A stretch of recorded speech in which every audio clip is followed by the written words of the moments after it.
Hello, hello, hello. I am your hostess with the mostess on the ball, Terence Crystal, and welcome to another episode of the Triple Threat Podcast, where me and an extra special guest break down and review everything in the arts. Joining me today is the fabulous Becca Carmichael. Woo! Hello, how are you? I'm good, thanks. How are you? Good. On this very hot and sunny day in June. Oh my god, I feel like I'm gonna die. How is your flat handling it?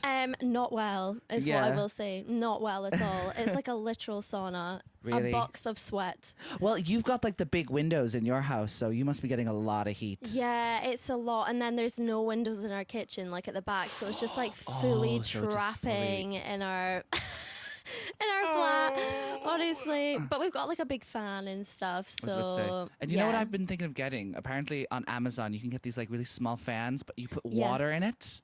Shut up. Like you put iced water in it and it blows cold air. So it's like a really cheap version of an actual air conditioner. Oh my god. So I really want, on Amazon they're like 20 quid, so I might like, if it gets any hotter and I'm just like this fan, if you hear a fan in the background, it's because we're hot as shit. So sorry about the fan noise. But I might bite the bullet and just get it. Oh my god, I would. Yeah. I 100% would. Maybe I'll get one. Hey. I actually think I will. Do you know, like I keep seeing people with like the fans that they can like hang around their necks. And with the like around. adjustable thing that just directs into the face. And I'm like, I fully might buy one of them and just wear it at work because it's just too much. They sell one that's more discreet. That's like a little pocket fan that you attach to your belt and you put your shirt over it. Oh my god! And it blows the air into your shirt. That would be ideal because I honestly feel like at the moment, every time I step foot in my workplace, I'm just like, Is your workplace that bad? Oh my god, it's so hot. Really? Yeah, it's so hot. I mean, it is slightly better than being outside, obviously, because we've got the aircon on. But like, I work on the bar all the time, which is right beside like the room with the boiler. So like, it's just like so much heat everywhere, and it's just a lot. But well, I think that's the benefit of like me working in Ottolenghi in Chelsea, because we have like two like industrial ACs in like the foyer. So when you do walk in, it's like cold. That's so So nice. I'm just like, okay, this is actually nice. I'm so jealous. Well, fun fact about me and Becca is that me and Becca studied at university together. We went to Mount View, graduates of 2021. COVID graduates, baby. COVID graduates. We are the masters of musical theater. Yeah, we are. That's wild. You know, coming up to September, it'll be 3 years since we... No, 2 years. 2 years. When you said 3 years, my heart like almost stopped. But no, I counted from 2020. Oh yeah. Well, it'll be 3 years since we started. Yeah. 3 years since we started. Isn't that crazy? Oh my gosh, I feel like so much has happened since then. So like that, like a lot has happened and not a lot has happened at the same time. Yeah. Mostly nothing has happened.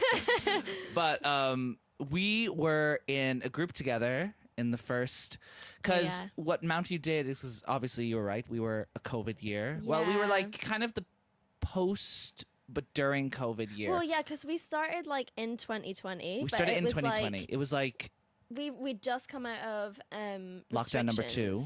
No, I think it was lockdown number 1, was it not? And then we went into lockdown number 2, and then we came out of it, and then we went, I don't know, because we... Oh, yeah. Because I remember in Ireland, anyway, there was like a lockdown, then we opened a bit in summer, and then we locked down again. Oh, maybe I mixed it up. I don't know. Maybe, because I remember... Was it October that we went back into another lockdown or a partial lockdown? There was like some rules. No, I think October was kind of the like, here's what you can do, but you can only do a certain amount. Yeah. It was like, you can do this, but you have to be 2 meters away.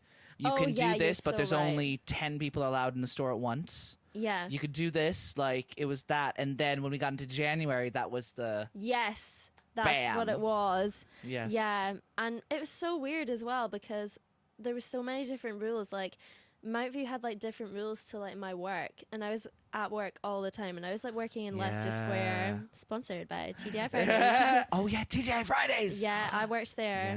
Yeah.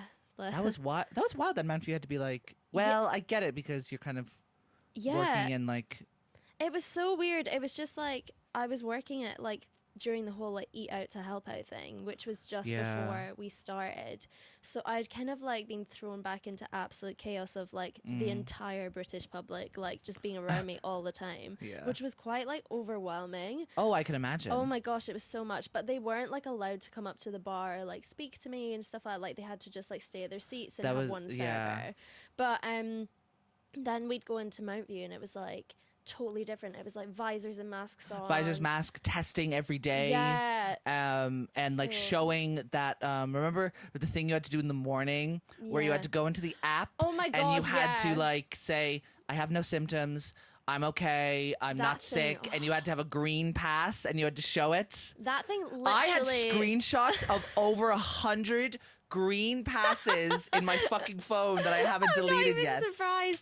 That thing always made me late, man. Like, I would always forget to do it. And then I'd be like, shit. Well, thank God we lived, like, so close to Mount View, or else I would have been, like, so late just, like, doing the thing. But also, like, I lived so close, but why was I still always the last person to show up? Like, what is wrong with me? I was always, honestly, I get you. running in, like, 2 minutes before we started.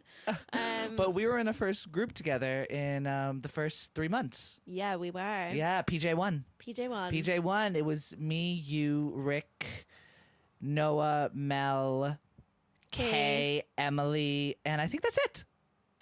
Yeah, I think so. What time is that 8? Yes, it was 3 guys, and then the rest were female presenting. I totally forgot about PJ1. Yeah, that was... We did our Roger and Hammerstein themed song. Oh, yeah. Yeah. That was quite a time as well. Yeah, they still do that.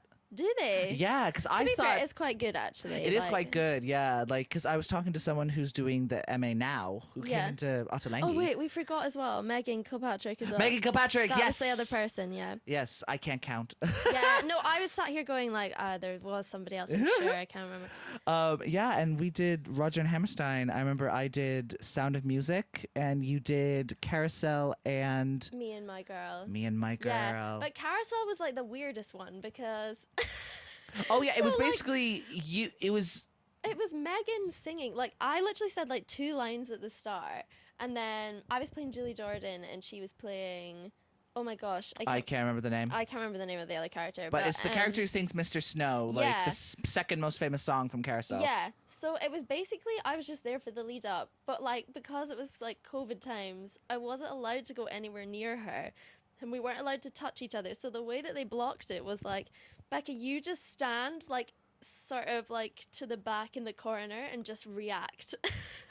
But then when I was like reacting, they were like too much, and I was like, oh right, okay, fine. So I really, really dialed it back, and then they were like, yeah, that's perfect, just watch her. And I was thinking, well, this is like the easiest exam I've ever sat. Like, okay, sick.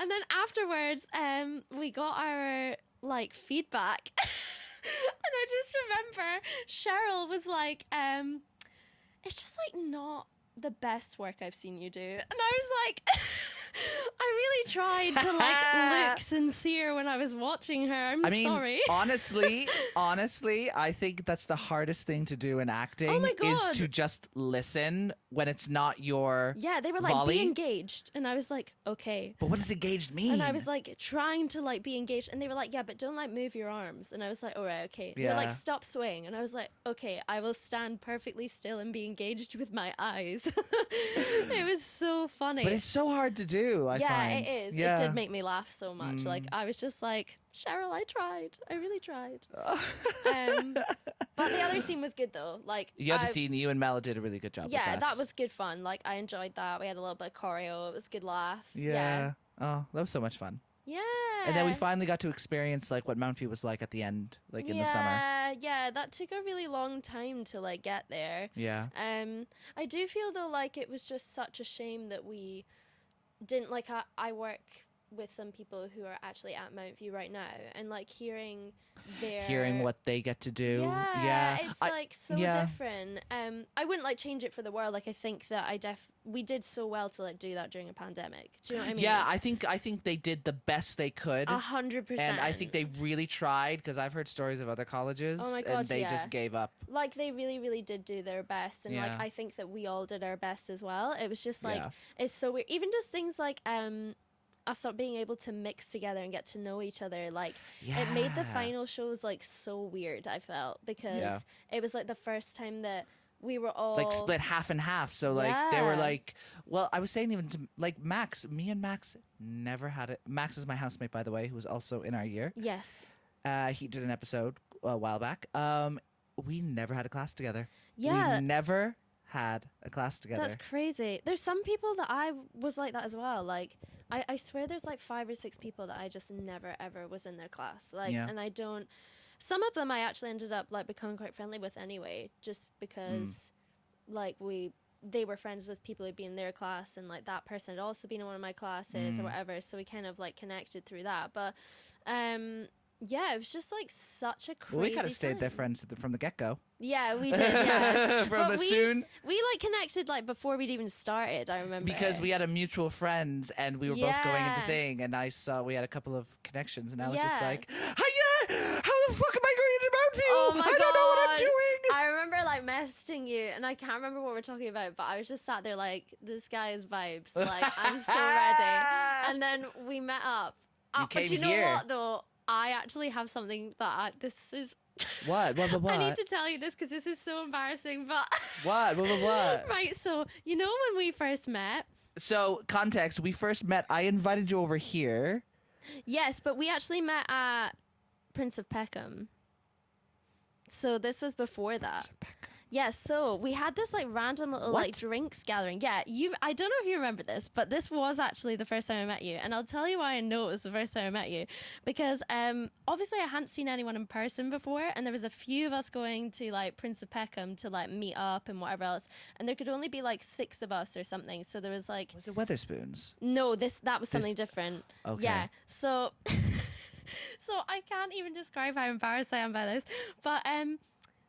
like, I saw someone walk in who I truly, truly believed was you. And, like, they came over and chatted, and I was like, all right, blah, blah, blah, chatting away.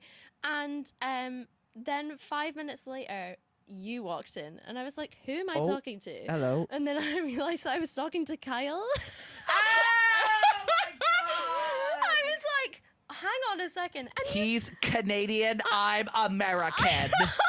But I just remember being like, oh my God, like, because there was some things I said you know to what? Kyle. Now that you've said Kyle, I actually do remember the Prince of Peckham meetup. Yes. Yes. And I remember there were some things that I said because we'd been messaging, but I had not messaged Kyle at all. And I was talking to him like we had spoken. And he was like being really polite, but looking at me like, I don't know what this girl is talking about. And then you walked in and I was like, oh my God. And then I felt so awkward that I was like, I don't know who this guy is I've been talking to. Oh my God, the memory of us being out in the smoking area, like sitting in the prison, it's all flooding. It's all coming back to me now. Yeah. Oh, it literally as is Celine like. once said. Yeah, as Celine once said. That's fucking wild. Yeah, so funny. But you guys don't even look anything alike. Like, why did I think that? That was crazy. I don't know, that's you. So there you go. That's my big secret. I thought Kyle was you. Hey, fair. Kyle, my twin, come on the podcast if you ever want to. Shout out to Kyle. Well, alrighty, folks. If you're new joining us, here how the show works. I'm going to give a non-spoiler review of something that my guest hasn't seen, whether it be an album, TV show, movie, play, whatever. And then vice versa. My guest is going to give a non-spoiler review of something that I haven't seen. And then at the end, we give a big spoiler review of something that we both have watched together. And as always, I like to start out with my guest. So, Becca, what have you brought in for us today? So I've brought like my teenage like favorite film ever. This was like when I was in my peak like wild child era. Like it was my favorite. So I brought Love, Rosie. Love, Rosie. Yes. So now I actually do know Love. I do know Love, Rosie because it was filmed in Dublin. Yes, it was. So it was written by this author, like Cecilia Ahern. And I think that she must be Irish. I'm pretty sure she is because I think a lot of her books are set in Ireland. Oh. But yeah, they filmed it in Dublin, but they actually made it like set in England. Yes, because I remember this because like I think I haven't seen it, but I remember, I think I saw a clip on TikTok, because you know TikTok randomly takes clips from just random fucking movies and it just ends up on your For You page. I think I saw a clip from Love Rosie, and like it was Dublin City, but like they were talking with English accents and like they were acting like they were in London. And I remember just being like, what? What is happening? Yeah. So I kind of like knew the book before, and then... But you read it? Yeah, so I have read the book. Yeah, I have read the book because I like her. Like, I used to love her when I was younger. Like, I was a big, like, rom-com fan of, like, you know, I loved any book like that. Because I was, like, 17 and in my prime sort of like, oh, my gosh, the world is amazing. And, you know, now I'm like, fuck everyone. But I hate everyone. I'm just kidding. I know, I would say I'm still a pretty positive person. But, yeah, so... Love Rosie is just like one of those films that, you know, when it's like, it's not the most amazingly critically acclaimed film, but it's like such like a feel good film. Like, it's the critics didn't like it, but the audience loved did. It. Yeah, and I think it is because you just know what you're going in for. Like, it's just, and also it's Lily Collins and Sam Claflin. Yes, I know Sam Claflin of Hunger Games. Yes, and honestly, Sam Claflin could do anything and I'd applaud it. Like, he is unreal. Like, every time he came on screen when I was like 17 and this film came out, I'd be like, he's the love of my life. That was me in Hunger Games. Oh my God, and Catching Fire when he had the sugar cube. Oh my God, he's literally unreal. I like, he could do anything and I'd just be like, well done. Well done for existing. Well done. You're walking down the street, well done. And like Lily Collins as well was like, I can never tell if like I fancy her or if like I just like admire her. I'm not sure. Like, I always that get confused. blurred line between love and admiration. I'm not sure what it is, but I literally loved her as well. She was like, I just thought she did like a really good job in it. Like, they just told like such like a nice, heartfelt story of like two best friends who, this isn't a spoiler. Is it like, what's the premise of the like movie? Yeah, is it like best friends into lovers? Yes, so it's kind of like that classic sort of like two friends that have grown up together and they're, you know, it's that line of, do they love each other like brother and sister or do they like love each other? And this isn't a spoiler, but at the start of the film, like, you'll see like it sort of kicks off and they're at like Rosie's 18th birthday and she's absolutely smashed and they kiss and it's like, oh my God, but like literally moments after they kiss, like she literally collapsed on the floor and she has to go get like her stomach pumped. And it's relatable. Like, we've all been there. We've all been, genuinely. But yeah, so like she wakes up the next day and he comes around and like she can't remember it happening, like clearly like has no clue that this has happened, and she's like, oh my God, last night was so embarrassing, like it never happened, I don't want to talk about it again. So he like never brings it up and he's clearly like so in love with her and they're in sixth form together and everything, and yeah, their lives just like sort of take different paths. Like they sort of stay in contact the whole time and it's really hard. I'm trying to figure out what's not spoiling and what isn't. So they like kind of drift apart but remain in like kind of like somewhat kind of contact, and then there's a moment that where they... Well, I feel like I can mention this because it's kind of like the whole premise of it, and I'm pretty sure it's in the trailer if you watched it anyway. But basically what happens is like they're meant to both go to Boston for like... Boston? Boston! Oh my So you're like God. super connected to this. Yeah, I'm super. Filmed in Dublin, made in Boston? Yeah, wow. it's like all about you. All about me. But it's kind of like... it's like their dream to like go away to like America, and like Rosie's always wanted to like open up her own like 5-star hotel and sort of get into that line of work, and like he wants to be a doctor, but basically like I think they both get accepted, but like just as they're like going into like to college in Boston. Yeah, so he gets accepted. Harvard? I actually cannot remember what college he goes to. I know that she was meant to be accepted into Boston College. Actually, I'm not even sure if she gets the letter in the end, but basically she ends up they both go to prom with like different people and they were initially meant to go together. That classic teen rom-com. And she basically ends up falling pregnant. So then she like hides the... At 18? Yeah, and she like hides the pregnancy and keeps telling her friend like, "Oh, I'm coming to Boston. I just need to do this. Like, I've deferred or whatever."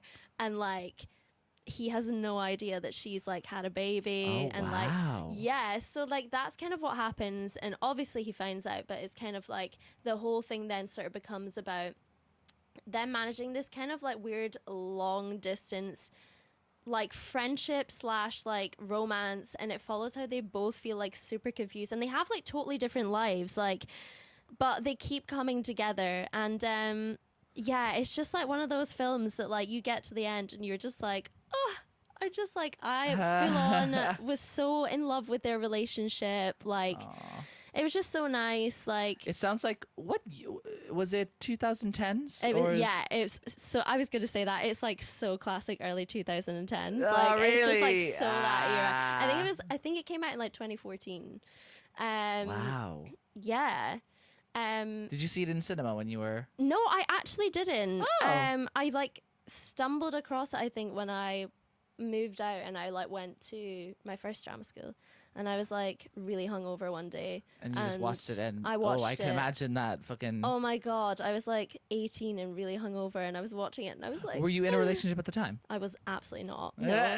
I was a single Pringle, ready to mingle. Same. Yeah. I was peak like single madness at that point. Oh, so you were hungover, peak single madness, and watching Love Rosie. That must have. I deaths cried a few times, like for sure. I was like, why does nobody love me like this?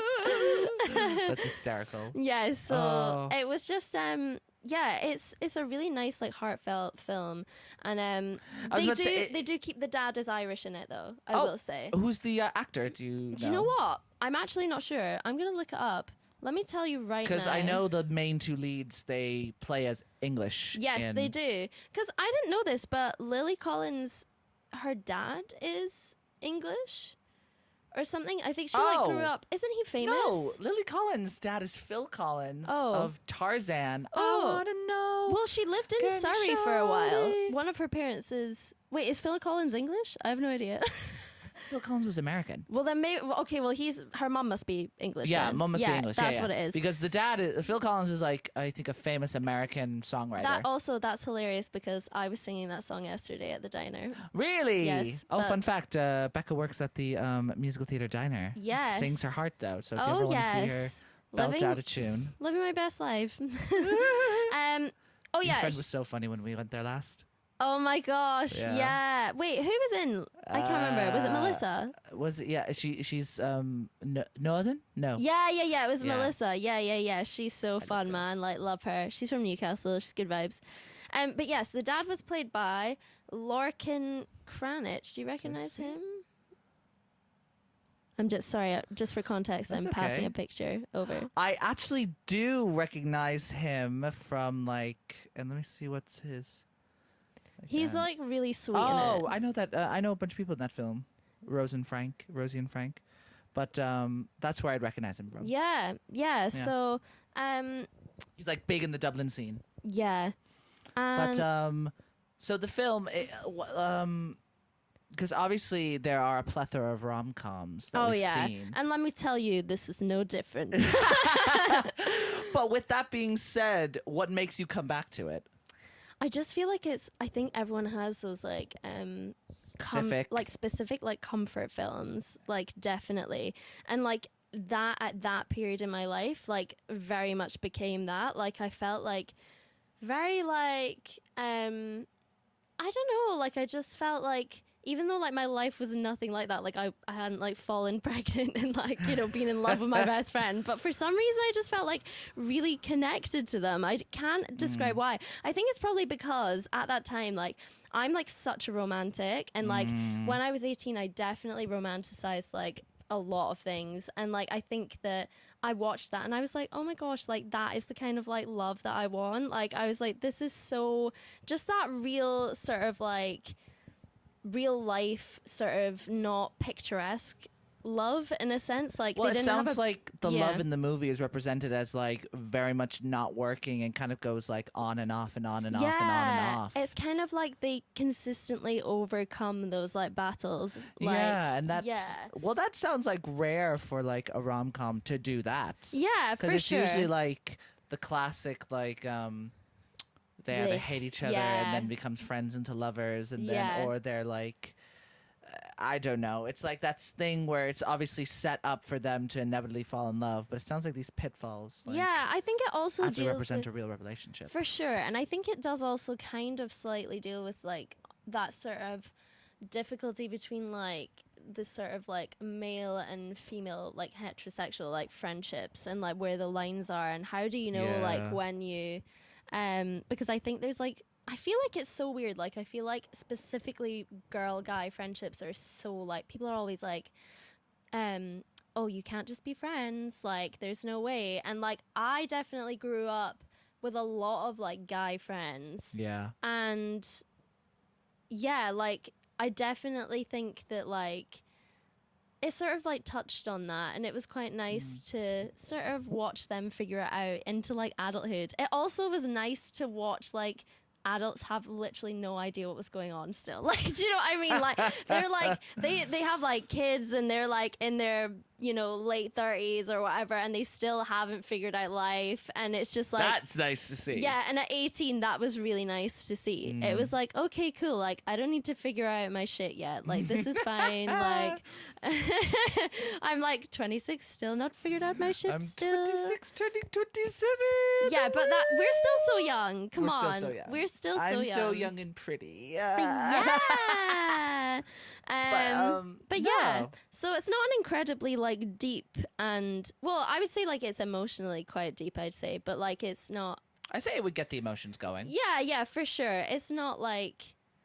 It's just like such, I think like too often, especially when you're an actor, like you feel like you have to always watch these like critically acclaimed like.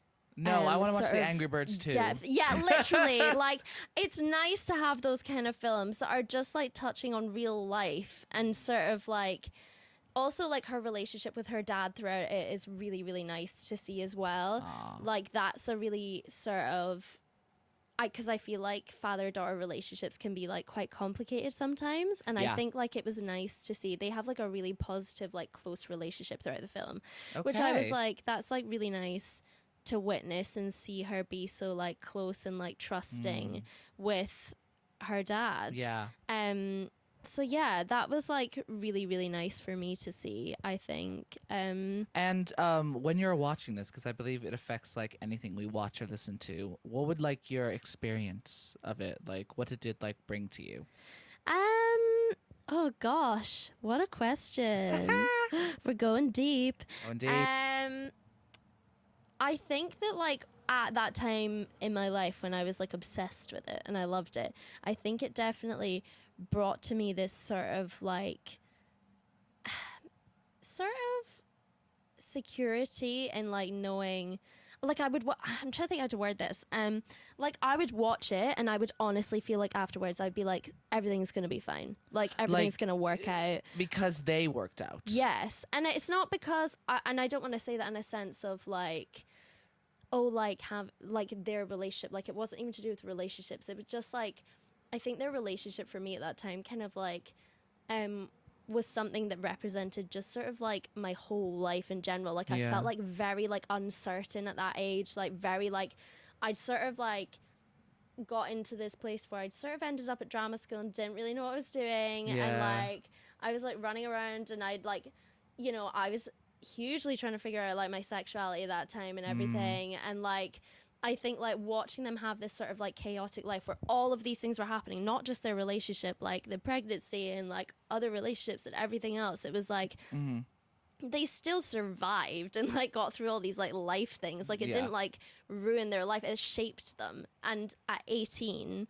that was something that I needed to know and see. So it gave me like a certainty. Like and afterwards. Watching it like even now, would it give you that same kind of sense? I think that now it's different for me because it's like I watch it now and I'm like, oh, this was like my favorite. I think now it's definitely become like a comfort in a slightly different way because I'm in a completely different place now in my life. From like 18.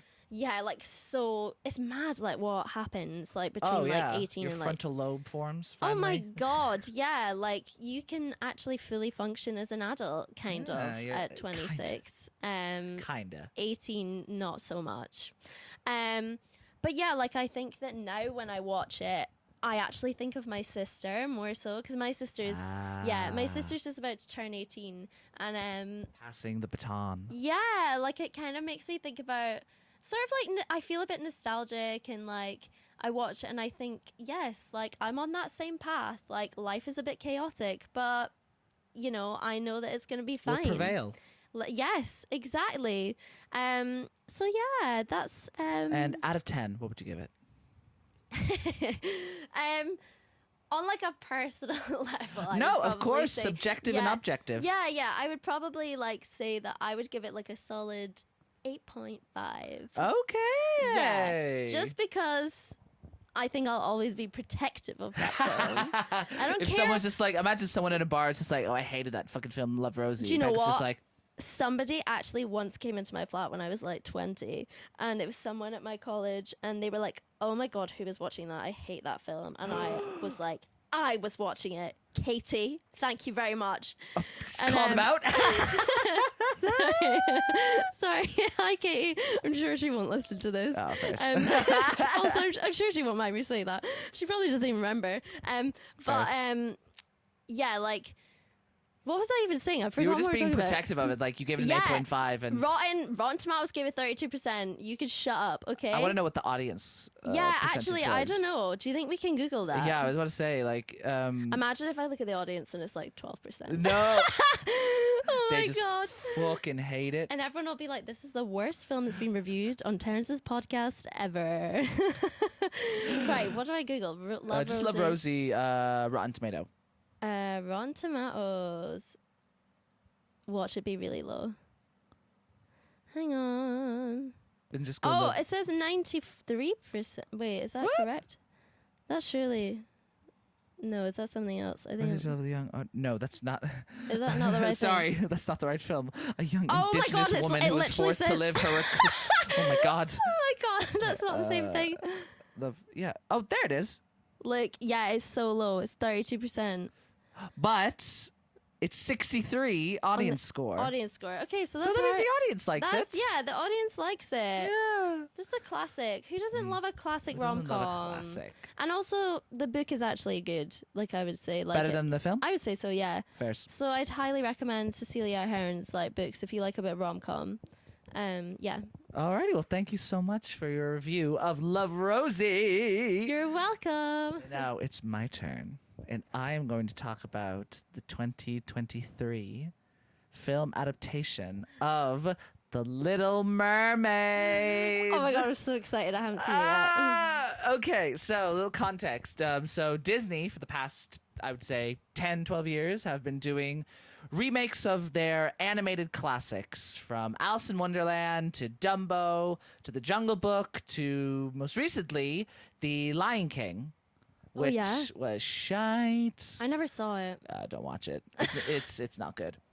Beyonce was in it, right? Yeah, Beyonce was in it. Icon, though. She's an icon. Yes, but so this is a adaptation of one of their most popular properties, The Little Mermaid, released in 1989, and it was the beginning of the Disney Renaissance, which is the fucking decade where they released Little Mermaid, Beauty and the Beast, Aladdin, Pocahontas, like year after year. They just kept on releasing banger after banger after banger.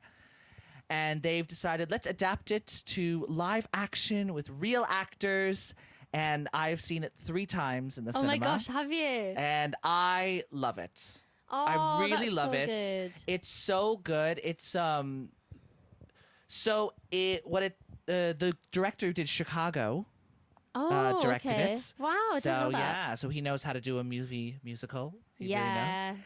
And it has the skeleton of the basic story beats of the original animated film. Yeah. Like, we all know the classic story. But I won't say it. Well, maybe. No, I won't. But it has all the classic story beats that go into the original animated film. But the flesh and like the limbs and like the brain and the heart is just like really different and tries to like go as different as they can while honoring the original animated film. Yeah. It's not like The Lion King where it's just shot for shot a remake of the original film, but just in a realistic lens. Yeah. So number one, Halle Bailey as Ariel. Oh my God. Is so good.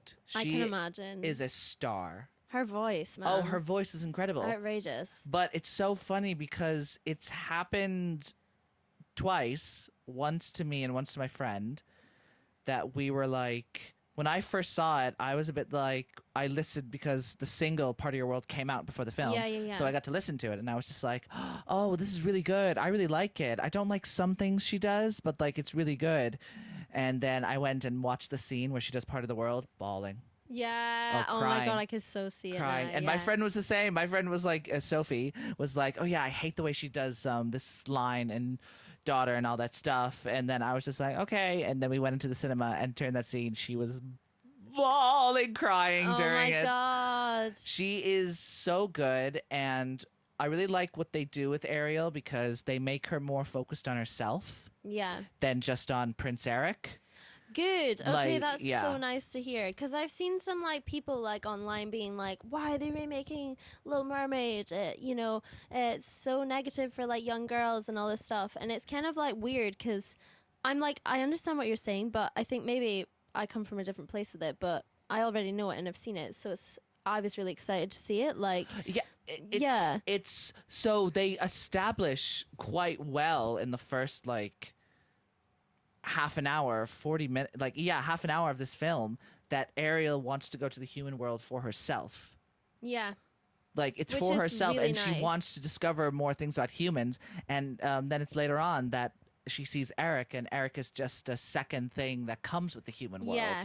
It's There not you that go. Eric is her main thing. Yeah, internet trolls. Yeah, come on. Watch the film first. Watch the film first. But no, Yeah, and Halle that's Bailey so is a cool. superstar, and she like she's really good because obviously in the second half of the film she doesn't speak, Yeah. so she does really well with that kind of performance and like. Because I did wonder, I was like, oh my gosh, yeah, that must be really difficult. Yeah. No, she knocked it out of the park. She absolutely knocked it out Oh of the my park. gosh. I think that's like the heart. Well, it's kind of like what we were talking about earlier. When we were talking about that scene that I did, it might be obviously nowhere near the same. But like at this, like it's kind of like You the have to hardest acting is like just consistently reacting and not saying anything. Like it's not using words, using your body and just like your own like physicalness. Yeah. But she nailed it. And I can't wait to see it. And the guy Jonah, who plays Prince Eric. Yeah. Oh my God! Is he good? Oh my God! I think that's a yes. I loved him. He is the new boy of the month. Oh, is he? Yes. Oh my He's gosh. so good. I actually don't even know what he looks like. I'm gonna look him up. Yeah, right now. wait, look him up because he's gorgeous. But what they do with Eric in this is that they really make him Ariel's parallel. Right. Okay. So like they really like establish him as a character, and they give him a song as well. Oh, dude. Yeah. Oh, I actually think I know what this song is. Have you heard it on TikTok? I don't know. I think somebody sang it at the diner the other day. One of the boys. Wild Uncharted Waters? Yes, that is what it is. And I was like, what in the hell is this song? I was like, I've never heard of this. And everyone was like, oh, it's in the new film. How do you not know, Becca? And I was like, oh, sorry. Yes, I do totally know. But I like his song. Oh my Although gosh, I will- sorry. He is fit. Yeah. I He's will really ding him a pretty. couple of points because he doesn't.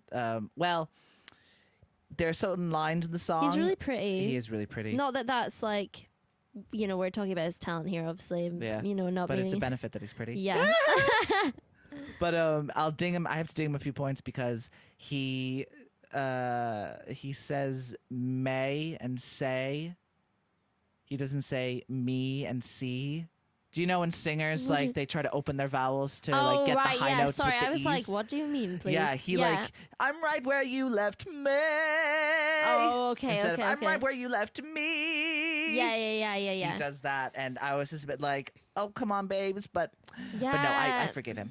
Yeah, we can forgive him. forgive him. If everything else was really good, we can forgive him. But the chemistry between him and Halle Bailey in the film, Really? oh my gosh. so good. Oh my gosh. So good. It's such good chemistry between them that you really believe it, and you're just like, yes. Is it like one of those ones where it's like so good that you kind of low-key wish it was real? Yes. Oh my gosh, because that's the best kind of chemistry. When you like, become obsessed and you're Googling like, are they together in real life? It's like Tom Holland and Zendaya. Oh my god. And then that came true. And then that came true. And it was the best thing ever. Did you see in a clip, they asked him, does he have any riz? And Tom Holland was just like, no, I played the long game. And oh my I god. won. Oh my god. Yeah. I've never seen that. That's I think it only got released like 2 days ago. I just think they're literally the best couple in the world. Oh yeah, like, if they break up, then love is dead. Oh my god, 100%. Love is dead. I'll break up with James too if that happens. I'll be like, what's the point? Shut up, James. Shut up, James. You better watch out, Tom Holland and Zendaya. You're gonna break up our relationship. I'm just kidding. Love you, James. Shout out, James. But yeah, this film, he's incredible, and I really like what they do with him, and they actually make him an interesting character. Yeah. And really compelling. And then Melissa McCarthy is Ursula. Yes. She does it really well. She makes it her own. There are some times where I wish she kind of she seemed a bit reserved with it. Right, okay, yeah. But then I'm surprised for like Melissa McCarthy as well. I know, but she's quite out there. Well, what I think what happened is that obviously the original cartoon, the original Ursa's like campy and like wow, like really crazy. Yeah. So maybe I think she really didn't want to like be that. She wanted to be her own. She wanted to do like something different. She wanted to do something different. It worked. Like it really worked, but like there's some like they cut a few lines here and there from the original songs. Like well, this is a spoiler. Well, they cut it, so it's not really a spoiler. But you know the bit in Poor Unfortunate Souls where she goes, and don't underestimate the importance of body language. Yeah. Cut. Oh really? Yeah. I wonder. But why I they did understand that. it. Yeah. Because they wanted like that whole section of Poor Unfortunate Souls is saying that you're going up on land to fall in love with a man. Yeah. Like the men up there don't like a lot of glamour. They think a girl who gossips is a bore. Yeah. That kind of whole thing. So they kind of would like remove that and made it more like, come on, you poor unfortunate soul. Yeah. Well, I'm glad that they kind of like tried to make a slightly positive change in a sense then. That's good. And Melissa McCarthy singing, very good. Yeah, I was wondering about this. I was like, I didn't know that she could sing like at all. I knew because she did like a song on an album with Barbra Streisand. Shut up! No yeah, way. She did Anything You Can Do, I Can Do Better. What? Yeah, it's on this weird album where she does like duets with celebrities. Like she does a duet with Daisy Ridley and Anne Hathaway of At the Ballet. What? Barbra Streisand. This is like the most you thing I've ever heard. That like you have found this. Like this is so random. Yeah, no, oh my it gosh. is really random. Oh my gosh, I'm gonna listen to that. Do. Yeah, because when I saw she was in it, I was like, huh? Like, I was really confused. I was like, I mean, I'm sure she'll be amazing, but I was Do you know who was supposed to, if it wasn't Melissa McCarthy, who was it going to be? Who? Lizzo. Shut up. Yeah. Oh my gosh. Oh my gosh, I don't know how I feel about that. I think she would have killed it. Yeah, I think so too. She would have been absolutely wild. Yeah. Oh my gosh, I feel like they would be so different. So different. So different. So different. Yeah. I mean, I definitely think that it's great that Melissa McCarthy's in it, though. Like, I definitely, I think she's amazing. And like, there are certain lines she says in the film that are just so Melissa McCarthy that you're like, this is Melissa McCarthy being Ursula. This is funny as shit. Yeah. Daveed Diggs from Hamilton is Sebastian. Yes, I saw that. He has like his 2 songs, and he's so good in them, and. The way they like animate this little Sebastian crab and the flounder and the scuttle, it's really good because you see like little facial expressions on them and like the way they interact. And the only one who kind of doesn't work with is flounder, because flounder kind of like you don't really see eyebrows or like you see a bit of a smile but nothing much. But no, they all did really well. The only thing I'm gonna ding it for is that sometimes the VFX Yeah. Like, it takes a lot to get used to because sometimes you see like a dodgy shot and you're just like, oh wait. You're like, what just happened? Yeah. And I'm not gonna lie, there's one song in the movie that's a new song, and it's by Lin-Manuel Miranda. Oh yeah. He did the lyrics for all the new songs. He is living his best life, Living isn't his he? best life, but he did a song and it's called The Scuttlebutt. And Oh yeah, I've heard about I'll this. play it to you later. I like it because I think it's so stupid. But in the grand scheme of things, it's not a very good song. Oh no, not this Lin-Manuel. Yeah, but I mean, they can't all be winners. Yeah, they can. Yeah, And but he has like popped out banger after banger. oh like, yeah, he's got we a don't talk about slightly Bruno. Like dip yeah, at some point. yeah, Yeah. but Interesting. yeah, no, it's really good, and the ending is very interesting because they changed it a tiny bit.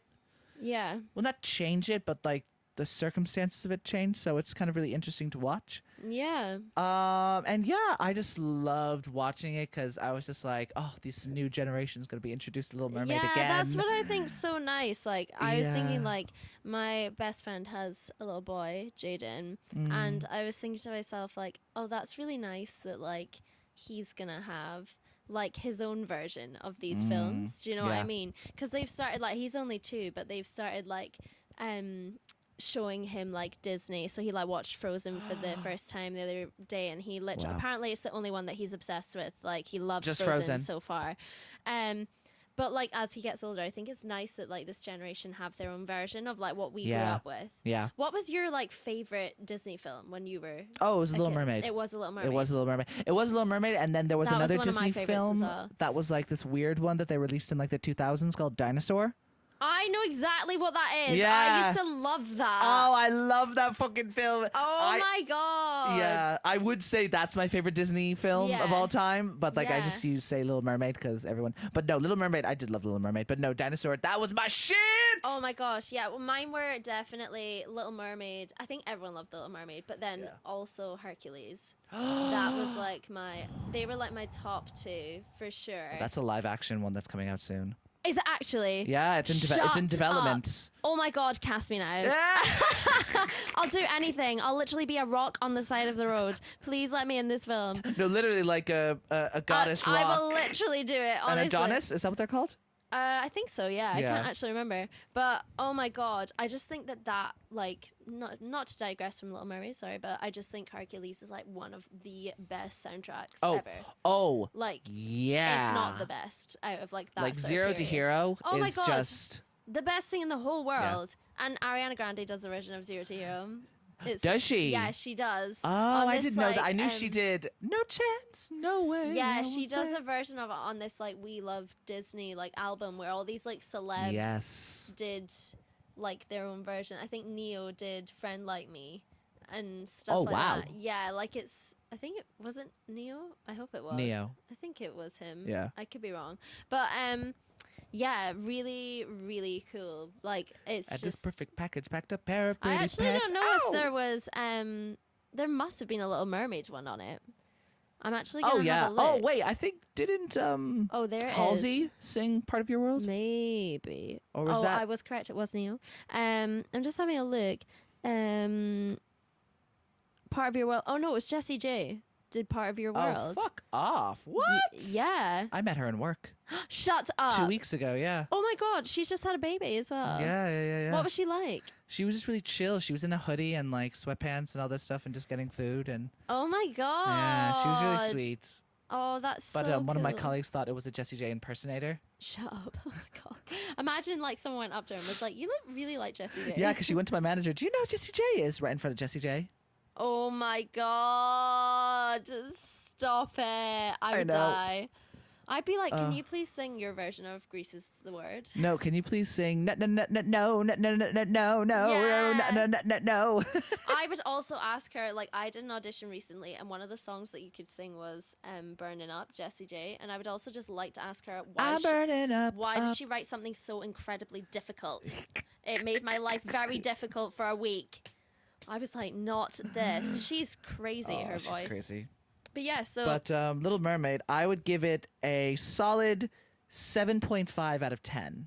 good. Oh, I thought it was gonna be higher from you actually. Well, no, because I think maybe I'll put it up to an 8. That makes me want to lower my Love Rosie one. I feel like it should be higher than Love Rosie. I'm going to lower Love Rosie to a 7.5 as well.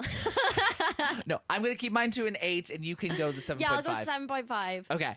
I have to accept this. Not the most incredibly. Oh no, and like there are little bits and bobs from The Little Mermaid that are a bit weird, like how they felt so bound stricken to certain plot points of the original movie that it felt like they were a bit constricted to it. Yeah. Like that, and then some of the VFX and then some of the new music was okay. But they're small things. Yeah. But like they kind of add up, so that's why I would say like an 8. Yeah. But it's still like you felt. You said like I've seen it 3 times already. Yeah, like you felt like when you came out, you felt like moved and you felt like you'd seen something. Yeah, yeah. Yeah, well, that's all you can ask for. I think sometimes like that's all you want from like you just want to be these things. moved. You just want to feel something different to like everyday life, really, don't you? You want to, whether it's happiness or like have a big cry at something or like whatever it is. Like it's meant to be an escape from real life. That sort of thing. So well, that's The Little Mermaid 2023. Oh, I love it. Well, now I see what you're queuing up. We are both going to talk about something that we both have listened to. Yes. And it is Beyonce's 2022 hit album, Renaissance. Is this her 7th, 8th album? It must be, surely. It must be. But like, where do I have you to even admit begin? something. What? Before this album, I was not a huge Beyonce fan. I would describe myself as more of a casual mainstream fan. Yeah. Like I listened to the hits like Single Ladies, Drunk in Love, like Formation. Yeah. I listened to her hits. And that's it. Yeah. I wouldn't download her albums, like anything like that. But I appreciate Beyonce. She's one of the greatest, if not the greatest performer of our generation. 100%. And but this album, like, because I heard that she was making a really like dance club, like and electronic, and I was just like, it. oh, very interesting. Beyonce doing like, and then I listened to Break My Soul, and I was just like, oh wow, this is different for Beyonce. And I listened to the full album and I was just like, I've listened to this full album almost like ever since it released. Yeah. So I'm kind of like on the flip side. I'm like, so when I was growing up, I was like a huge Beyonce fan growing up. And I like remember I used to listen to her album 4 like on repeat when I was at high school. Yeah. So like loved that. Loved the Sasha Fierce era. That was unreal. Sasha Fierce is iconic. Yeah, it was like so good. But then I kind of like fell out of touch with her, sort of like as Lemonade. Yeah, Lemonade. Really? Because people consider Lemonade. I think it's one of her like greatest albums, 100%. But I don't know why. Like, I don't know. I think also there was something like weird, like. Her album wasn't available on like Apple Music, like, and I don't have Spotify or anything like that. Oh. So for ages, like, I didn't listen to it. So I think that was like also part that of sounds why. Like, why? So I kind of like not forgot about her, but she kind of like sort of drifted away. Yeah, drifted away. And then I watched Homecoming. Yeah. Which reignited. Which was Coachella, right? Yes. And I have watched that a million times. It reignited my like love for her. And then Renaissance came out, and it actually took me a while to like get around to listening to it, because when I heard it was like an electronic like sort of dance thing, I wasn't sure if that was like for me. I was kind of like, I'm not really sure. But then Break My Soul was an absolute tune, and I was like, yes. And then I saw she was going on tour, and my sister had in like, as I mentioned to her earlier, shout out to Holly. I don't think she was like much of a Beyonce fan, like, because she's like so much younger. Like she wasn't really like, it didn't seem like she was that into it. And like the sort of albums that have come out while she's been growing up are things like Lemonade that like a 12-year-old wouldn't have really listened to. Do you know what I mean? Like she wouldn't have really known what was going on. Or the Carters? Yeah. So that kind of thing. So I made her watch Homecoming with me, and she became obsessed with like Destiny's Child and Beyonce, and I was like, yes. So we decided to get tickets, and when we got tickets, I was like, okay, I really, really, really need to listen to Renaissance now. Like, and I took your advice, actually. I don't know if you remember, you said this to me when it came out. I saw Terence like on the bus, like, or somewhere, like we bumped into each other.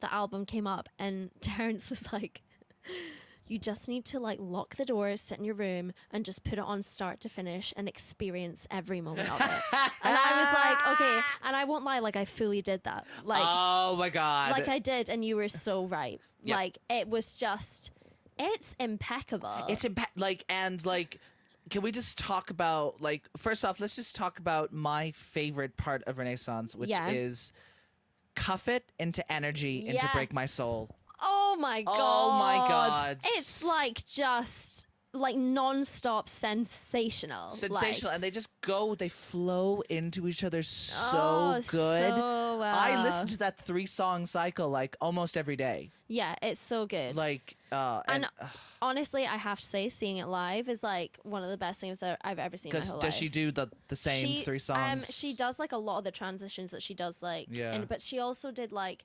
oh my God.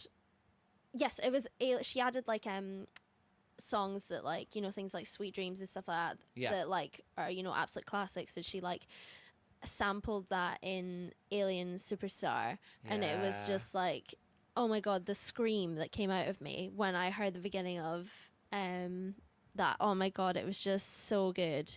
But yeah, I just think the transitions, unique. Like the whole album is just so like start to finish. It's an album that you have to listen to in full. Yeah, 100%. Like you can't just listen to one song. No, not at all. Like if you're in a quick thing, you can like listen to like Cuff It or Break My Soul or like even Summer Renaissance. Like you can listen to that, which is tune. Oh my God. That was the first time I ever listened to a song and I knew it was a sample of another song. Because like obviously Donna Summer. Yeah. So good, it's so good. I like listen to that because like some songs hide it really well when they're sampling, and or I don't know the song that they're sampling. But this one I listened to and I was just like, oh wait, I know Donna Summer.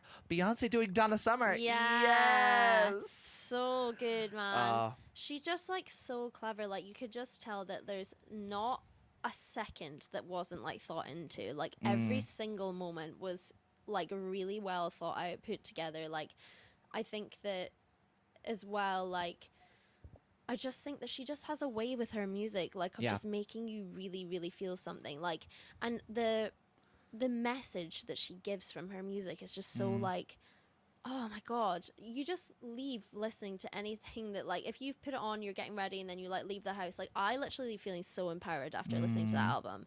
I'm just like, yeah, I can take on the fucking world. I'm ready. Here we go. Beyonce told me to quit my job. Yes, I'm going to do that. Literally that. It's like Beyonce could tell me to do anything and I'd be like, yeah, sure. Also, I never thought in a million years I would hear Beyonce say cunty on a song. Oh my God. Stop. Wild. Beyonce. Wild from her. Get your money, cunty, hunty. Oh my God. Literally crazy. What? I was like, you get it, girl. Oh my God. And Pure Honey. Oof.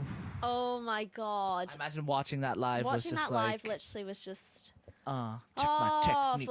But I will say probably one of the best things, even though I know we're talking about Renaissance, but one of the best things from... the live show was definitely Love on Top into Crazy in Love. Like that was probably like the highlight for me. Like I've seen the clips of Love on Top. Oh my God. I've never heard like a crowd like scream lyrics like that. And did you see clips of like where she first went to at the beginning of this tour? No. Where did she go? I think she went to Stockholm. Oh, right. Yes. Yeah. And it was like the first day of the tour and the crowd were not responsive at all. Really? It was wild because I think so many people were so excited because it was is this the first tour Beyonce's done in like 5 years? Yeah, it's the first one that she's done since, it's the first solo tour she's done in a really long time. And the last tour that she did was the one with Jay-Z. Yes. So that was like 2018, I think. Yeah. So it's been a while. So people were really excited to see what she was going to do. So they're also focused on filming it. To do it, that I don't think anyone actually like experienced it, enjoyed the show, because which is like not what happened. I was watching some of these clips. Scotland. I was watching her do Heated, doing the rap part of my Heated. God. Eat it. Yummy, make up my heated. What? Yada yada. Boom, ka ka. Smack it on that ass. Oh my god, it's literally the best. That is my favorite bit of the album. She says that that's her favorite song to perform. Oh my god, it was when she did that. Everyone was Did she come out, or did she stay on that stage with the mics for that song? For Heated. Gosh, I actually can't remember. Do you know? Yeah, because I know she changes sometimes. She sometimes was doing wild things. There was a silver Yeah. tank. She was like, she came out in her bee costume. Did you obviously. see Blue Ivy? No, I didn't, and I'm so upset. What? I know. Sorry, I just screamed that into the mic, but like I am Because I saw so the upset. clips and Blue Ivy. My God, it is so cute. She's like 14. Iconic. Yeah, I think so. She must Yeah. be like.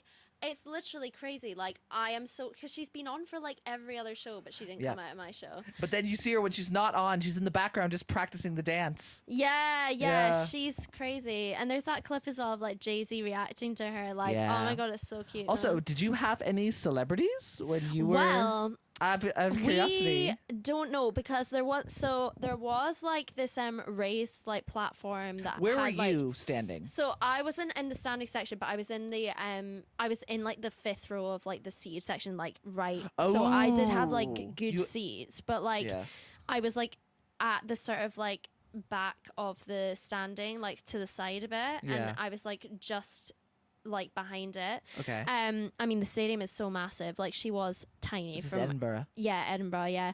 So she was like tiny from where we were, but like she could literally hit, like I would still say they were really good seats because you could see like everything. And, I would literally have been at the back row and I would have still had a great time. Like that's how much energy and like she just hits you with it.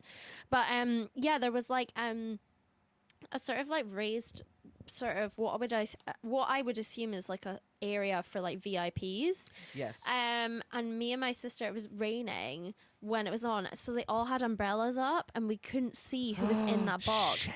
And we were like, do you think Jay-Z's up there? Like, oh my god. So we tried like that. We kept trying to zoom in with our phone cameras to like see. Did you see that Miss? No, I can't speak about it. I know what you're gonna say. You know, Miss Grande, Miss my Ariana God. Grande was at the final London show. I actually said to James, like, I was talking about this and he went, oh my god, are you gutted that you didn't go to that one? Because we almost booked for London. And I said, I actually am really glad that I didn't go to the show that she was at. Because for context, guys, I'm like a crazy Ariana Grande fan. Like, just a little. I have a literal cardboard cutout of her like in my room that has like a bucket hat on it. She's looking fly. But like, I just like, she is my top favorite artist, vocalist of all time. Has my heart, truly. I honestly think that I would have imploded if I'd seen her. Like, I just think that I wouldn't have been able to experience the concert in the same way, because if I'd realized she was there, I would have just spent the whole time being like, this is my only chance to meet her. I need to somehow manage this. Well, can you imagine doing what happened to Max Belegde? Oh my god. The fact that he could even speak, I would have been sobbing. He said big fat fuck. I know. He was like, what the big fat fuck? So for context, there's a TikToker who we both follow. Yes. His name is Max Belegde. He's really funny. He's funny. I like his Disney stuff a lot. But he is a big Ariana Grande fan as well. And actually, he was at the Manchester concert. Yeah, I didn't know that. Did you know that I was meant to go to that? You did tell me this. Yeah, crazy. Isn't that so wild? That's like somebody offered me tickets like the night before because I couldn't get tickets for that tour.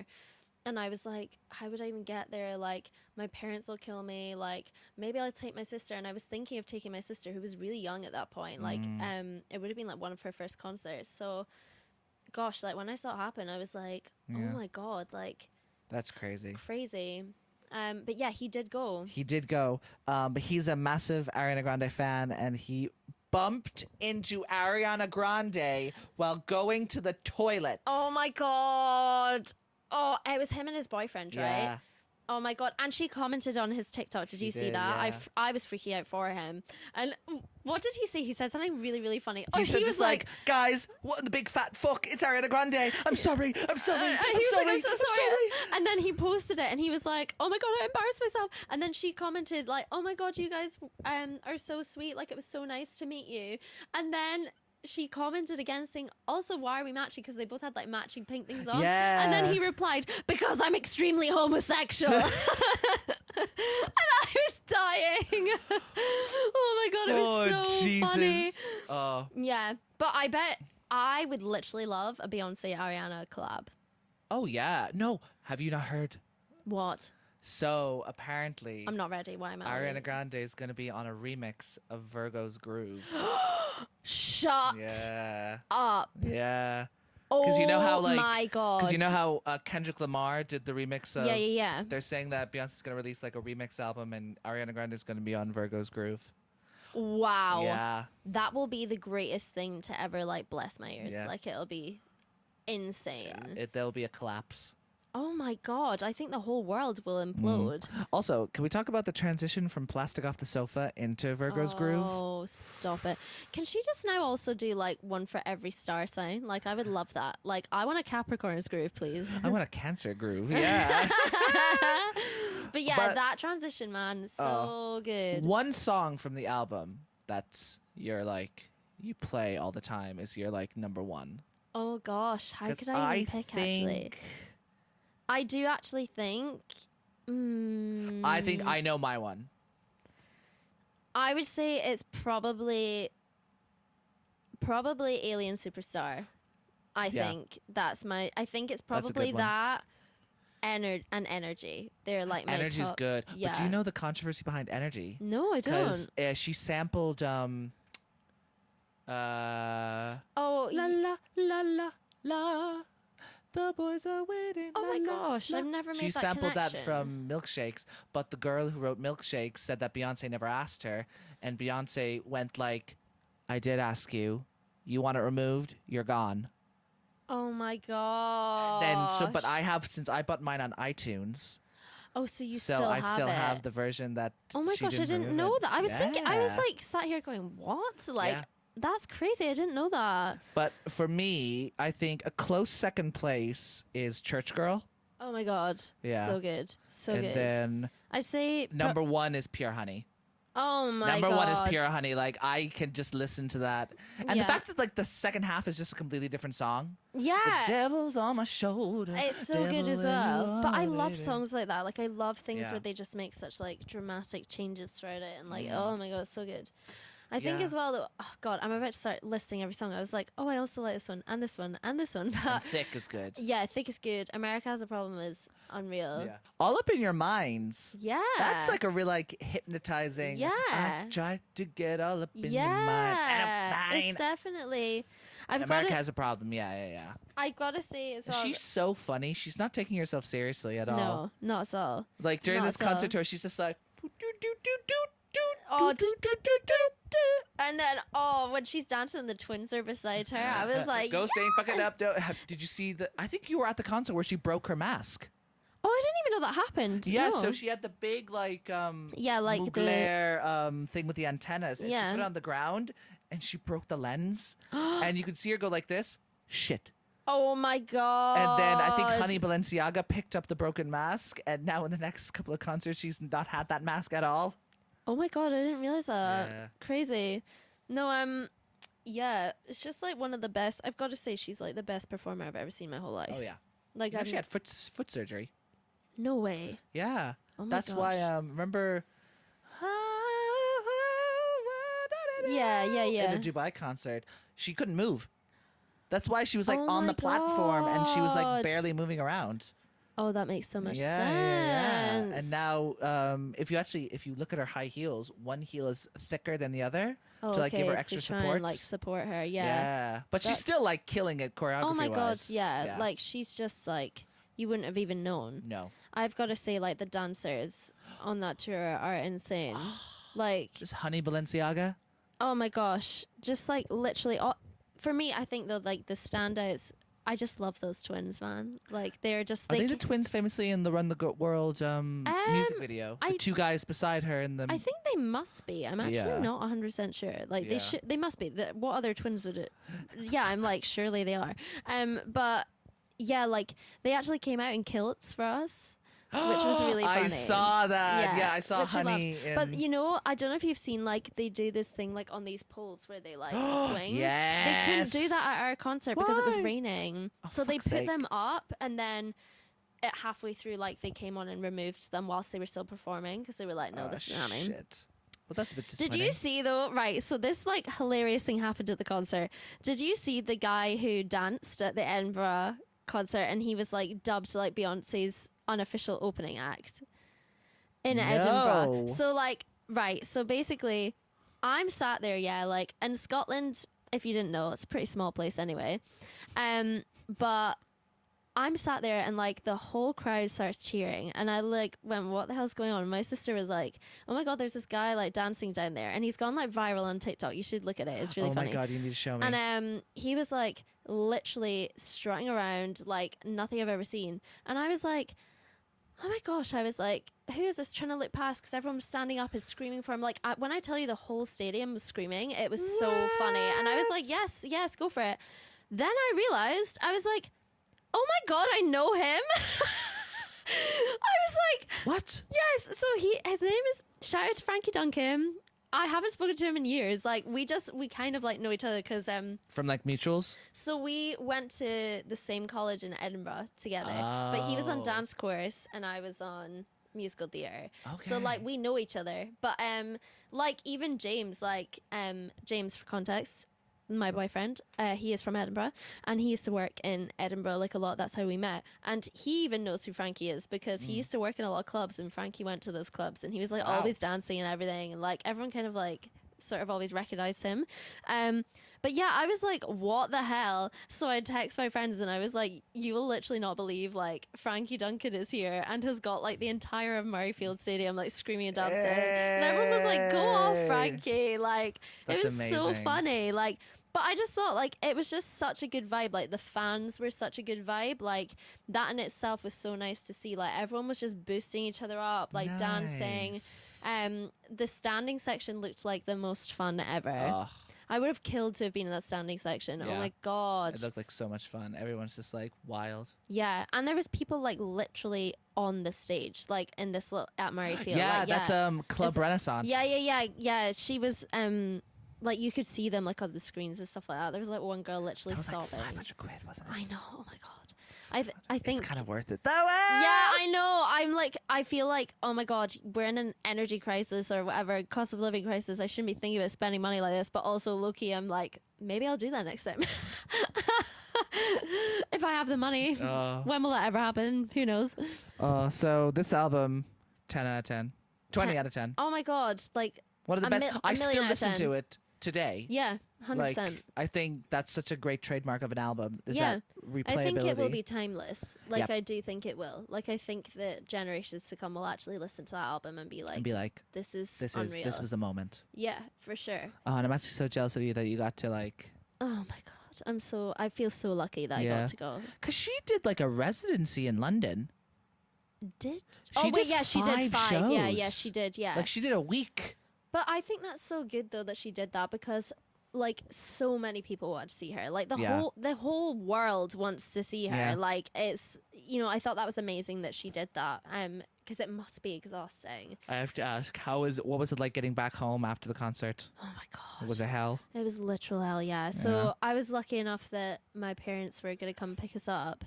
But trying to get like out of Murrayfield was an absolute nightmare. And everyone trying to get on the tram out was like crazy. So we weren't getting the tram. We were like, fine. But we had to walk like 25 minutes like out because our parents couldn't like get in to get us. Yeah. It was crazy. I'd say honestly the last time that I had to endure something like that was Harry Styles?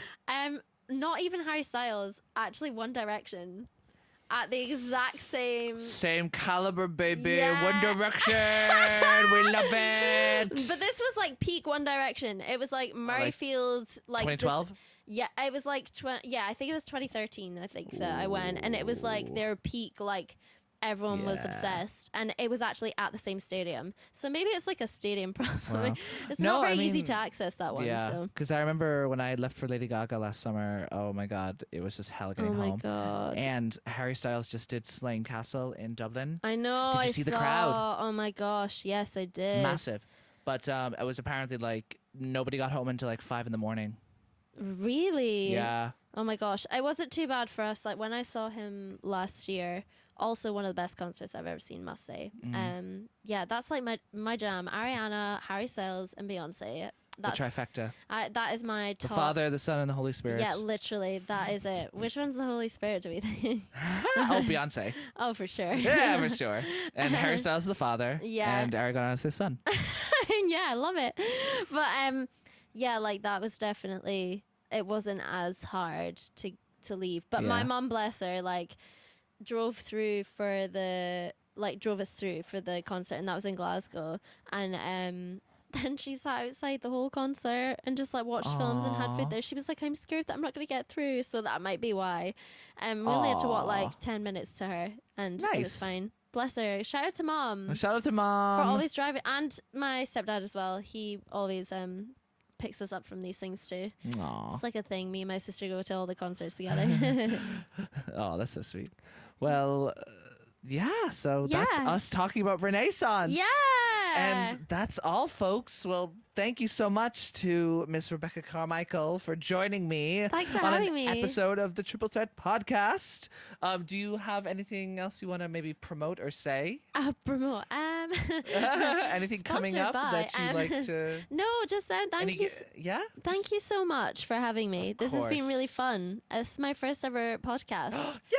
It's the same with everyone. Everyone's the same. And this is really good, and it's like it's everyone. just so chill. I hope you enjoyed this episode. Yes, and thank you for listening. I'll be posting all the episodes on my YouTube and Spotify, Apple Music, and Amazon podcast. So make sure that you're subscribed, and I will see you next week. Bye. Goodbye. Goodbye.